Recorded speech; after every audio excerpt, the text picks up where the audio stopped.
Hello কালীগঞ্জবাসী, আসসালামু আলাইকুম রহমতুল্লাহ।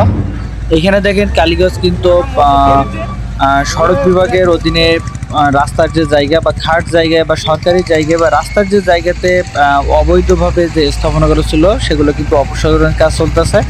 এইখানে কিন্তু দেখেন এই ঘরগুলো কত মজবুত করে বাঁধছিল, হয়তো বা তারা মনে করছিল কখনো সরকারের বা গভর্নমেন্টের এই জায়গাটা তারা রিটার্ন দেবে না। একটা এত শক্তিশালী একটা গাড়ি এটাকে কত ট্রিক্স করে উঠাই দিতে হচ্ছে। তাহলে বুঝেন বিষয়টা যে অবৈধভাবে মানুষ সারাটা জীবন আসলে অবৈধভাবে খাইতে চায়, অবৈধভাবে থাকতে চায়। আসলে এটা কোনো দিনও সম্ভব না।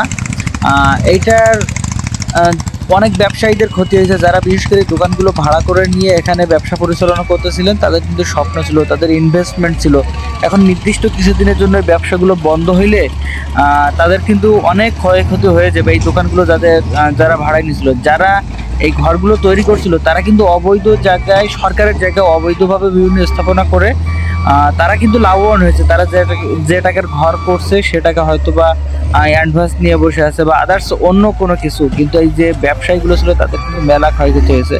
তারপরেও আমি সড়ক বিভাগকে সাধুবাদ জানাবো এই কারণে যে এই অবৈধ স্থাপনাগুলোকে সরিয়ে এখানে নতুন যে রাস্তার কাজ শুরু হবে, যখন অনেক বড় রাস্তা হবে তখন কিন্তু দুর্ঘটনার পরিমাণগুলোও কমবে। পাশাপাশি এই যে ব্যবসায়ী ছিল তাদের কে কোনো একটা জায়গা বরাদ্দ দিয়ে দিতে বা যে কোনো একটা ব্যবস্থা করে দিতে, সেখানে যাতে তারা ব্যবসা করতে পারে এই দিকটাও কিন্তু তাদের দেখতে হবে। কারণ তাদের কিন্তু এখানে লক্ষ লক্ষ টাকার মালামাল, বিশেষ করে এই যে ঘরটা ভাঙাচ্ছে এখানে ছিল আল্লাহতান অটো, তো ওনার কিন্তু লক্ষ লক্ষ টাকার ব্যবসা। উনি যদি অন্য কোথাও কোনো জায়গা পান সেখানে আপাতত ব্যবসা পরিচালনা করার জন্য, তাহলে কিন্তু উনি ওনার ব্যবসাটা পরিচালনা করতে পারেন।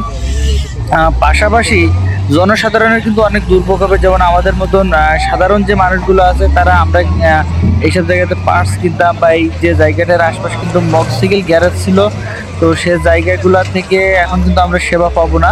তো সব মিলায়ে অনেক ক্ষয়ক্ষতির ভিতর দিয়েও আমি সড়ক বিভাগকে এই কারণেই সাধুবাদ জানাই। আপনারা যদি প্রতি বছর বছর বা 1 বছর 2 বছর 3 বছর পর পর যদি এই অবৈধ বা স্থাপনা উচ্ছেদ কার্যক্রমে থাকেন, তাহলে কিন্তু এই অবৈধ স্থাপনাগুলো কখনো আসবে না। তবে সর্বপ্রথম আমাদের কালীগঞ্জের জন্য অনেক ভালো এমন কিছু চাই। তবে কালীগঞ্জের পুরো চেহারা পরিবর্তন হয়ে গেছে। অন্য একটা ভিডিওতে দেখাবো যে কালীগঞ্জটাকে এখন কেমন দেখাচ্ছে। এই পর্যন্ত, আল্লাহ হাফেজ।